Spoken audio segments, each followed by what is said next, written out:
Hey, this is Joe from Citrus County Porch Life, bringing you the AA word of the day, and a word for October 28th, 2024. A Monday is an unbroken tradition. We conceive the survival and spread of Alcoholics Anonymous to be something of far greater importance than the weight we could collectively throw back of any other cause. And that is from 12 Steps in 12 Traditions, page 177. How much it means to me that an unbroken tradition of more than half a century is a thread that connects me to Bill Wilson and Dr. Bob. How much more grounded I feel to be in a fellowship whose aims are constant and unflagging. I am grateful that the energies of AA have never been scattered, but focused instead on our members and on individual sobriety.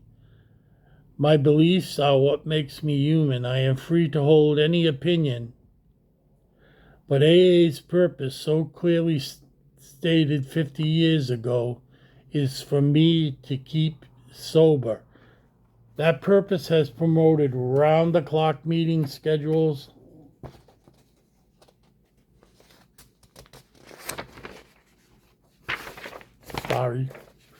in thousands of intergroup and central service offices with their thousands of volunteers.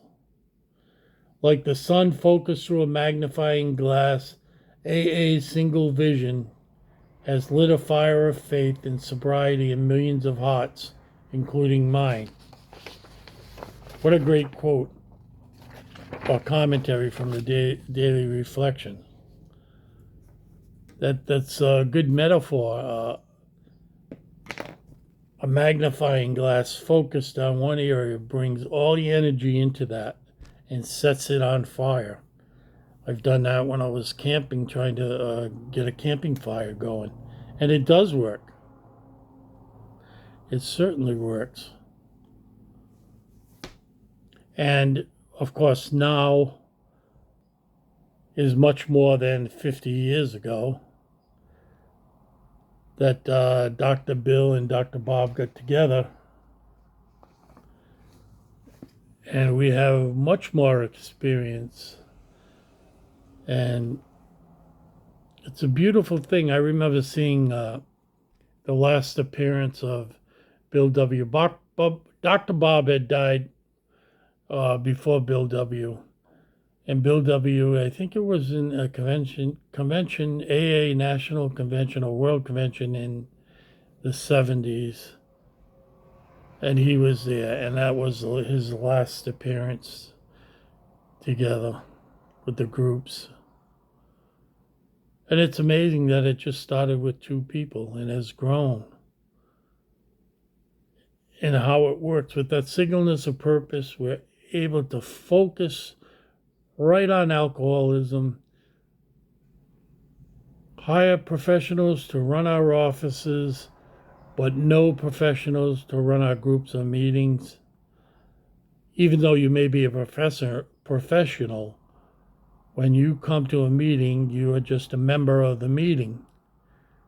I worked with a psychiatrist who was an alcoholic, and she had to do meetings. And just like any other person, she had to go to the group secretary and have him sign a thing saying that she attended the meeting. And I shared one day, and she happened to say something to me, and it turned out later in life that I worked with her. And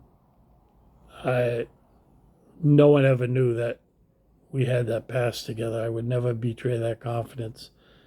And it was a good relationship that we had, a very good relationship. I'm very grateful that the energies of AA have never been scattered. It's such a difficult job getting sober. it would be impossible to do it if to have your thoughts scattered on some other goals you wanted to, achieve. We're focused. We're laser focused, and that's our great success, in my humble opinion. And it's all for members to stay sober, and you don't have to be a member to attend a group. Some groups are closed for alcoholics only, but the great majority of meetings are for anyone who thinks they have a problem with alcohol. So you should never feel that you can't go to a meeting. You'll be welcomed. Most of the people that attend a meeting regularly, they know everyone that's there, and they can tell a newcomer and someone that needs help. And it really is very touching. I know it for me, it was nerve-wracking to get surrounded by so many people, get introduced to so many people in such a short time, and I don't know, just get overwhelmed with the whole thing. And then at that particular meeting, someone came up to me and says, "Well, we're gonna have a beginners meeting. You might want to try that." And I did. It was held off in the kitchen area, and there were about 20 of us at the beginners meeting. They recommended to me that I do it for at least 3 months.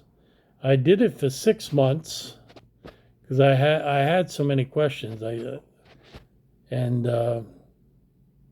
that's how I started. And after 6 months, I stayed, and at halftime, they had a big halftime. People went out to smoke, walked down to the store to get sodas, and wouldn't be back. It kind of got to be a drag on the meeting because it was longer than it was supposed to be, and people just came back. And when you're listening to someone speak, someone walking in a room or a group of people, it kind of interrupts things and spoils it. But that's what I did. I went to half of a regular meeting, and then I went with all the other new people, and we concentrated on step one. That was the only step that we read. We had the little blue book, and we read that. And there were words that popped out to me from that I still can remember. From that first chapter, first step. Rapacious creditor, John Barleycorn. I hadn't thought of it in those terms. And yeah. Imagine the wisdom of those two gentlemen, Bill W. and Dr. Bob, and all the people that helped them. All the people in that hospital for alcoholics. Because up until that point, you drank till you got so bad you needed a hospital care. You went in the hospital and you died. That's exactly how my grandfather died. He was out drinking and started his bleed. He had several before. They call them esophageal varices. And it's when the pressure builds so much, in the pressure of your blood, it forms these weak blood vessels, and then they stop bleeding. And there's not much, the survival rate of that is not very high. What they used to do is stick frozen water down your throat or ice cubes on a pole and just try to keep you alive. But my grandfather died on a gurney in a hospital of esophageal varices. My family decided to make a saint of my grandfather and say that he gave up a bed for someone who was sicker than him. And you don't get much more sicker than bleeding esophageal varices. That's a medical emergency. And that's kind of the way they handled things. I don't think I ever heard them say, "Oh, my grandfather was an alcoholic. He had a lot of problems. And everybody does. So, have a safe and wonderful day.